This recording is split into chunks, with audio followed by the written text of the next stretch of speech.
At sa buong mundo, ito ang balita.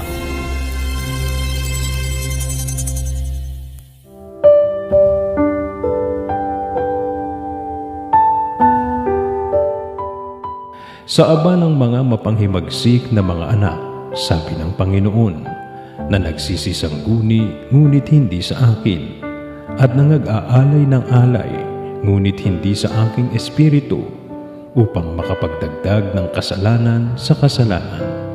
Isayas 31.